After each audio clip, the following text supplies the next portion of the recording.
Okay, ayan, kapayapaan po ng Diyos ang parating sa ating mga kapatid at narito na naman tayo sa panibagong episode ng Talakayan with Kabornok. Yan, so hindi ko na po patatagalin pa, let's all welcome our very own Kabornok ng Talkmasters PH. Hello po, magandang araw po Kabornok. Hello, Brother Gabriel at sa lahat ng mga nakikinig sa iyong YouTube channel, sa iyong programa. Sige, ano yung meron diyan bro sa episode natin? Yes po, Kabornok ano. So meron ditong isang I guess respectful naman to na comment ano. Ang pangalan is Jasper. Ganito po yung kanyang comment regarding dun sa ating video. Ask ko lang pero bakit bumalik kayo sa pagiging Katoliko? Kung sa tingin nyo na may mali ang MCGI, bakit hindi po kayo magsama-sama at magbuo ng sariling samahan at ipagpatuloy ang tamang aral ni Brother Eli at itama ang mali nila? Hindi po ako MCGI. Masugid po ako na tagapakinig ni Brother Eli ng mga aral for more than 20 years now. Hindi ako umanib kahit noon pa man o noon pa. Ramdam ko na mangyayari tulad ng mga testimony. Yan po yung kanyang sinabi, Kaborno. Siguro siyempre yung solidong sagot ay ibibigay mo 'yan, Brother Gabriel, dahil ikaw yung ititanong niya. Pero kung ako yung tatanungin, Brother Gabriel, halimbawa 'no, parehas tayo ng senaryo, galing ako sa MCGI. Sa tanong niya, Brother Gabriel, kung bakit hindi daw ako at hahanap ako ng mga kasama para magbuo ng sariling samahan, sariling sekta kagaya nung ginawa ni sino yun, yung kasi may Ili faction na yun, 'di ba? Santiago. Opo. Yun, si Willie Santiago. Meron pang isa yung aide Yung bago po ngayon, ni Eli yung kanyang Soriano. nurse dati, si Yuli Villamin. Oo, Yung si dati niyang Ulysses nurse. Villamin, ayan yung, Yes, yes po. oo, Ulysses yung, Villamin. Members Church of God in the Bible, naalala ko tuloy. Yan. Opo. Brother Bago Gabriel, lang yun. naalala ko nung isang araw pala, Brother Gabriel, nag-try akong Hmm. pumasok sa kanilang Bible study. Hmm. Alam mo ba yun? Nakapasok ako nung isang, beses, Talaga? eh, nagpe-play lang pala sila ng video, Brother Gabriel, ni Ay, Soriano din. oh, ayan, 'di Oo, ba? Parang pagkatapos, after after nun, eh, siyempre may mga ngaral, yun. So, hindi ko tinapos yun, umalis ako kaagad kasi nakakaumay. opo, opo. Kakaumay. Sa tanong na ito, bakit hindi tayo gumawa ng ano, ng, sariling samahan? Kung ako ay dating Hmm, MCGI, yung sagot ko, Brother Gabriel, kasi siyempre mahanap ko yung tunay na iglesia. Kasi yung at the end of the day, dapat yung iglesia itinayo yun ni Cristo, Brother Gabriel, 'di ba gano'n yun? amen, Kabornok. May establish na kumbaga. Oo, at tandaan natin sa awit ata yun, basahin na nga natin siguro, Brother Gabriel, Sige po, sige po. 127 verse 1. Ano ba ang sabi dun, kapatid na Gabriel? Malibang itayo ng Panginoon ang bahay, walang kabuluhang nagsisigawa ang nagtatayo. Malibang ingatan ng Panginoon ang bayan, walang kabuluhang gumigising ang bantay.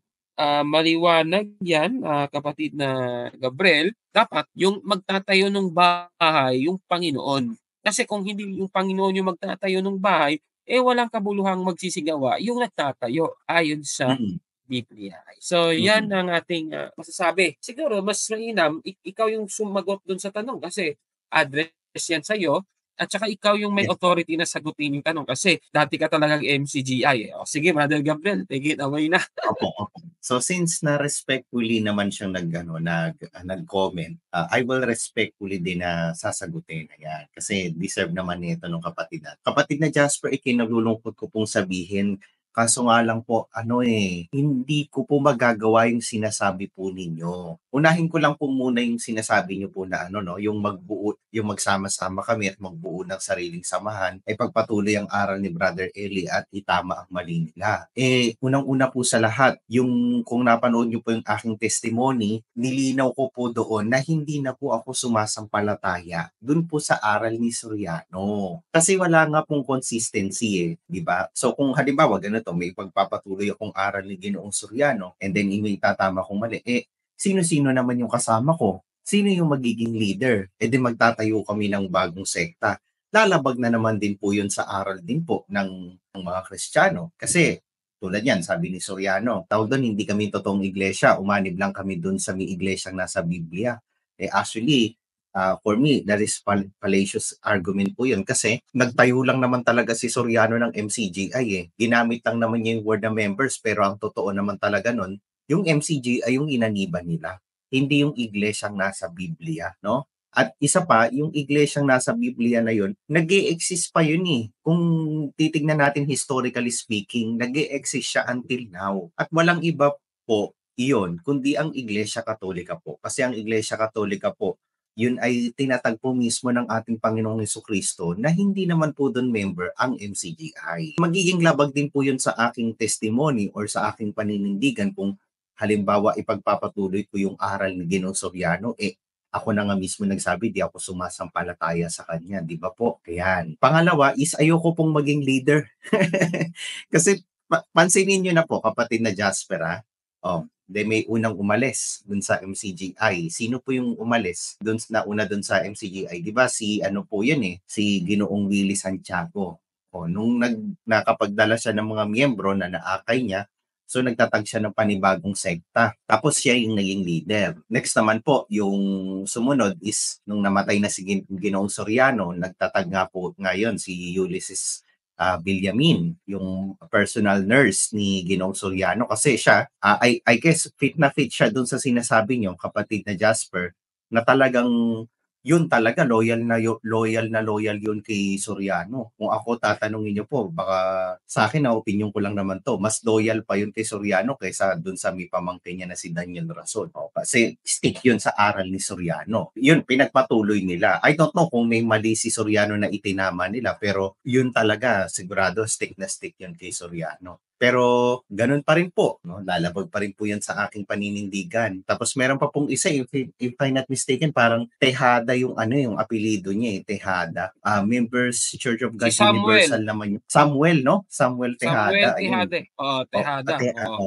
Parang yun yung, kung di ako nagkakamali, siya yun galing din po sa MCGI yun. Natatandaan ko noon nung may kadebate siya na, nakalimutan ko na kung sino yung kadebate niya, pero yung stand niya is about dun sa bautismo. Yung bautismo daw kasi yung ilulubog, ilulubog sa aral. Hindi daw siya literal na ilulubog sa tubig. Aral po ng MCGI yun Aral ng MCGI po yun. So, pinagpatuloy pala ni Ginoong Samuel. So, yun yung nangyayari sa kanila. Pero, hindi ako sigurado kung ano yung malinis o yanong itinama nila at fit sila doon sa sinasabi nyo. Pero ako po, sa paninindigan ko po, kapatid na Jasper, ay na-realize ko po na, alam nyo na, isa naman akong revert di naman po ako Catholic convert. Iniwan ko yung Iglesia Katolika kasi wala akong kaalam-alam. Ang yabang-yabang ko nung araw. Ang paningin ko pa sa sarili ko, dami ko nang alam sa katisismo. Mali-mali naman pala sa Biblia. Yung pala, bunga lang ng kamangmangan ko. Nung nalaman ko na yung katotohanan, ito yung ironic, kapatid na Jasper. Nandun ako sa MCGI. Nalaman ko yung katotohanan sa Iglesia Katolika. Meron palang mga sinasabi si Soriano sa Iglesia Katolika na mali naman pala. Ako na mismo yung nakadiscover. No? Halimbawa, doon pa lang sa aral ng santo, ang bintang ni Ginoong Soriano sa atin dito pa lang daw sa Pilipinas, ang santo pa lang daw dito, dalawa pa lang daw. Si San Lorenzo Ruiz. Ayun, San Lorenzo Ruiz. Dalawa pa lang daw yung yung santo pa lang daw noon. Mali yung bintang pa rin ni Soriano. Kasi sabi niya, doon daw sa iglesia, doon daw sa MCGI, yung mga nakikita mo daw na member, mga santo daw yan. Kasi tinawag magbanal, ginamit pa nga yung unang Korinto. Brother Gabriel. Yes. Kabarno. I-clarify lang natin na yung isa si San Pedro Calungsod. Ayun. Calungsod. Si Yun, Pedro Calungsod. Yung isa si Lorenzo Ruiz. San Lorenzo Ruiz. Yun Si yung mga santo natin. Pedro Calungsod. Yung dalawa lang sila. Dalawa lang. Yan, si San Lorenzo, tapos si San Pedro Calungsod. So, yung dalawa na yun na santo. Doon daw sa kanila, yung mga miyembro nila santo na. Nung mabasa ko yung katisismo ng Simbahang Katolika, yung Catechism ng Catholic Church, nagulat ako. Hindi pa aral ni Soriano yon. Hindi pa niya pinapangaral yung about sa santo-santo na yan. Hindi niya pa nai-interpret yung unang Korinto 6:9. Aral na pala ng Iglesia Katolika yan noon pa man, na kapag kaanib ka sa Iglesia Katolika, santo ka na noon. Kaya nga tayo tinawag mga banal. So, ang goal natin, magpakasanto talaga. Kasi nga, yun yung kagandahan sa magiging parte ng iglesia. Pambihira naman, na bad trip ako nung nabasa ko yun. So, ang nangyari pala doon is, more on nagbibigay lang pala si Soriano ng self-interpretation, hindi lang sa Biblia, kundi sa mga aral ng Iglesia Katolika, di ba? So yun yung pinaka number one na bago ng aking pananaw regarding dito sa Iglesia Katolika. Next is about sa history, no? Na ang ano daw nagpapatay daw ang simbahan, na kesyo ganito daw, kesyo ganyan, napatid na daw yung about sa succession ng popes, yun naman pala, anti-pope lang naman pala yung iba, hindi napatid. Nang nalaman ko yung history, nagkanta leche-leche ang mga aral ni Soriano At sinunod ko po yung sinabi niya. Eto, sabi naman to ni Soriano, kapag ang iglesia may mali, kahit isa, alis na. So yun yung in-apply ko dun sa kanyang iglesia. And then dito na po ako bumalik sa Iglesia Katolika. Ngayon, hindi ko na i-apply yung ganong pananaw dito sa Iglesia Katolika kasi ang pananaw ko dito totoo tong iglesia na to hindi dahil sa miyembro kasi yung miyembro nagkakasala, no? Including na po yung mga pare. Alam naman natin yan, hindi na natin pagkakaila. Talagang meron talagang siraulong pare, no? May siraulo talagang kardinal, may siraulo talagang obispo. Hindi na natin matatanggal sa history yan. Yun na talagang masakit na katotohanan. Naging totoo ang Iglesia Katolika, hindi dahil sa kaparian or obispo, hindi po. Hindi dahil sa miyembro, no? Hindi dahil sa mga istruktura, hindi dahil sa mga lugar, hindi dahil sa kung saan na itatag. Naging totoo ang iglesyang to dahil mismo dun sa nagtatag. Sino ba yung nagtatag? Walang iba kundi ang Panginoong Jesucristo. No, kahit saan po nating tignan, basta po proper reference po. Wag po yung mga referensya na galing sa isa pang sekta, hindi ko na papangalanin kung anong sekta 'yon.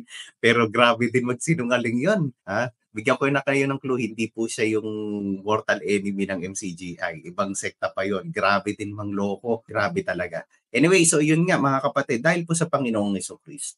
Kaya naging banal din tong iglesyang to, hindi dahil sa mga miyembro, hindi dahil din sa mga santo na napadpad sa langit, no? Kundi dun sa mga nagpasanto sa kanila, dun sa pinanggalingan ng pagiging santo natin, syempre, ang Panginoong Jesucristo pa rin. So dahil sa founder, yun yung main reason. Yun yung main reason. So hindi ko na po pananaw na kapag ang iglesia may mali, kasi ang tendency, ang tao pwede magkamali. Pero sa founder, ginagaransya ko, hindi ako magkakamali sa naging desisyon ko. Tulad ngayon di ba sa mga cellphone natin, kung ikaw Android, di ba meron diyan, alam ko yung okay Google ba 'yon? I-ano mo lang yung sa may magsalita ka lang sa cellphone mo, yung gamitin mo yung Google. O sino yung founder ng Iglesia Katolika?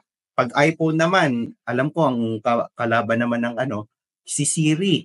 Magsalita ka lang kay Siri. Sino ang founder ng Catholic Church? Jesus Christ. Baliktarin mo, pwedeng baliktarin. Anong iglesia yung tinatag ni Jesus Christ? Tanong mo kay Siri. Catholic Church ang sagot. Yun po yung mga sekular, mga kapatid. Hindi pagmamay-ari ng simbahan, hindi binayaran ng simbahan, gaya nung clip nung isang Baptist pastor na binayaran daw yung mga referensya. Naalala ko yun, binasted kami ni Cabornok, di ko napapangalanan.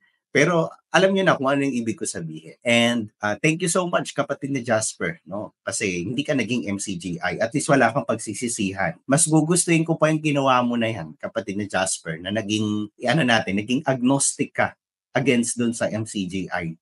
Hindi ka nagpadala sa mga pa-hype-hype ni Soriano or yung parang palaban or yung napakahusay sa Biblia. Hindi ka nagpadala doon. At least, naging nandun ka sa safe zone. Pero ako, nagsasalita po sa inyo bilang naging miyembro mismo ng MCGI. At alam ko, hindi ako nag-iisa dito. Hindi ako nag-iisa sa ganito. At wag din po kayong maniniwala sa mga bintang ng MCGI na kapag may umalis daw sa kanila, mabisyo. Pag umalis daw sa kanila, meron daw gusto daw yung buhay na walang bawal. Ano lang nila yon, panggagaslight lang po nila yon sa mga nagiging miyembro nila. At salamat sa Diyos, hindi nyo naranasan yan, kapatid na Jasper. Dahil kung yung sinasabi nyo na yan na more than 20 years now, kung kayo naging member doon at umalis kayo, baka pagbintangan ka pang tik-tik kagaya ko. So ayan po, yun po yung aming kasagutan po, kapatid na Jasper. Sana po naging malinaw po sa inyo ito. Nawa po ay inyo pong naunawaan. Ngunit kung hindi po kayo agree sa aking sinabi, okay lang naman po. Understandable naman po yun. Kasi syempre, naging Katoliko ako at alam naman natin na kapag Katoliko, isa yan sa mga pinaka-na-demonize na iglesia ng MCGI bukod pa sa INC. So, yun po. Thank you so much po. God bless po, kapatid na Jasper. At God bless din po sa inyo mga kapatid. Maraming salamat po sa panonood, pakikinig ng episode po na ito. Hanggang sa susunod po muli, mga kapatid. Ako pong yung lingkod, Brother Gabriel de Guzman. Kasama po ang aking partner na si Kabernok ng Factbusters PH. Ingatan pa po tayong parati ng ating Panginoon.